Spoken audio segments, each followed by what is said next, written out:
El estudio del libro de Marcos en los capítulos 11 y 12 revela la profundidad del ministerio de Jesús en su etapa final, destacando su entrada en Jerusalén, las interacciones con los líderes religiosos y las enseñanzas esenciales que preparan el camino para su pasión. Estos eventos no solo cumplen las profecías del Antiguo Testamento, sino que también establecen la identidad de Jesús como el Mesías, el Rey prometido cuya misión y propósito son confrontar el pecado, redefinir el culto y preparar a sus seguidores para la inminente redención a través de su sacrificio. Acompáñame a ver cómo Jesús vivió antes de ir a la cruz, cómo mostró el cumplimiento de las profecías y cómo esto es vital para que nosotros vivamos siguiendo su ejemplo.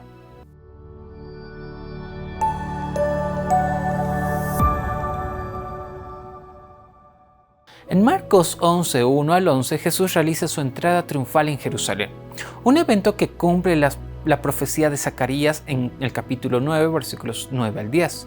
Zacarías había predicho la llegada de un rey justo y humilde, montado en un asno, que traería la salvación y paz. La decisión de Jesús de entrar en Jerusalén de esta manera subraya la naturaleza pacífica de su misión. En contraste con las expectativas de un Mesías militar, el asno, un símbolo de paz en lugar de guerra, resalta que el reino de Jesús no es de este mundo, sino uno espiritual, que busca la reconciliación y la justicia divina. Los versículos de Marcos 11, 12 al 26 narran dos eventos clave: la maldición de la higuera y la purificación del templo. La higuera estéril simboliza la condición espiritual de Israel, una nación que a pesar de su apariencia de religiosidad, carece de frutos verdaderos. Este acto profético de Jesús es un juicio sobre la hipocresía y la falta de justicia. La purificación del templo, donde Jesús expulsa a los mercaderes, denuncia la corrupción y la comercialización de la religión. Jesús reclama el templo como casa de oración, rechazando cualquier práctica que desvirtúe la verdadera adoración. En Marcos 11, 27 al 33, los líderes religiosos desafían la autoridad de Jesús preguntándole ¿con qué autoridad realiza sus actos? Jesús responde con una pregunta sobre el origen del bautismo de Juan, que los líderes no pueden responder sin quedar atrapados en su propia hipocresía. Este intercambio no solo revela la falta de integridad de los líderes religiosos, sino que también reafirma la autoridad divina de Jesús, quien no cede ante las trampas de sus oponentes. Su respuesta deja en evidencia la ceguera espiritual y la falta de discernimiento de aquellos que deberían haber reconocido su misión mesiánica. El relato de Marcos 12, 13 al 27 presenta dos controversias más: el pago de impuestos a César y la cuestión de la resurrección. En la primera, los fariseos herodianos intentan atrapar a Jesús con una pregunta política. Su respuesta, dad al César lo que es del César y a Dios lo que es de Dios, distingue entre las obligaciones terrenales y las espirituales, dejando claro que la lealtad a Dios supera cualquier otra. En la segunda controversia, los saduceos que niegan la resurrección presentan un caso hipotético para ridiculizar esta creencia.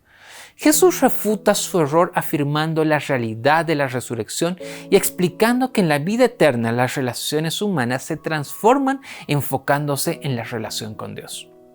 En Marcos 12, 28 al 34, un escriba se acerca a Jesús con una pregunta sincera sobre cuál es el mandamiento más importante. La respuesta de Jesús combina el Shema, la declaración central de la fe judía sobre el amor a Dios, con el mandamiento de amar al prójimo. Esta doble respuesta destaca que la esencia de la ley y los profetas se encuentran en el amor, tanto hacia Dios como hacia los demás.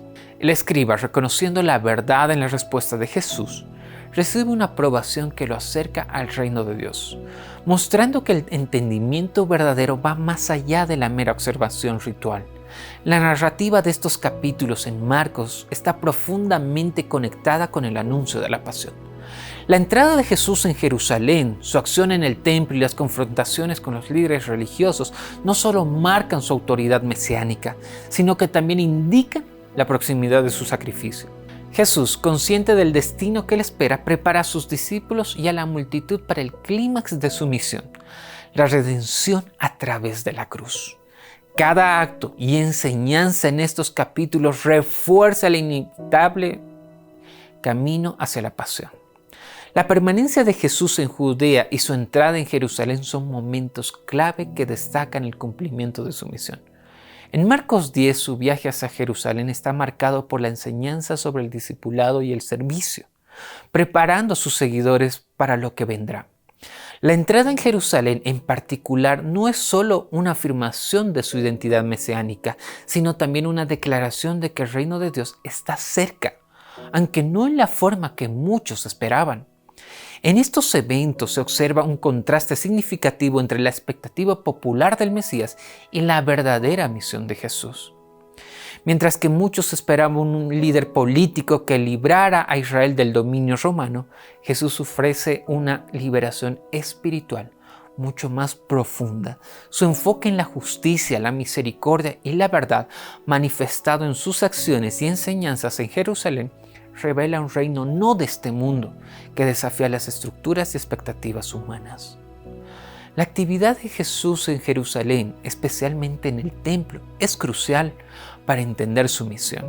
El templo, centro de la vida religiosa judía, se convierte en el escenario donde Jesús desafía la corrupción y proclama el verdadero propósito de adoración. Al purificar el templo y enfrentarse a los líderes religiosos, Jesús redefine lo que significa ser parte del pueblo de Dios, centrando la fe en la justicia, el amor y la verdadera devoción a Dios. En resumen, estos pasajes en Marcos de 11 y 12 no solo describen eventos históricos, sino que también revelan verdades teológicas fundamentales sobre la identidad y la misión de Jesús. La entrada triunfal, la purificación del templo y las confrontaciones con los líderes religiosos son pasos decisivos hacia la pasión, donde se cumplirá la redención. A través de sus enseñanzas y acciones, Jesús revela el corazón del reino de Dios, un reino basado en el amor, la justicia y la verdad, que desafía y trasciende las expectativas humanas. No olvides estudiar tu lección. Nos vemos en el siguiente repaso.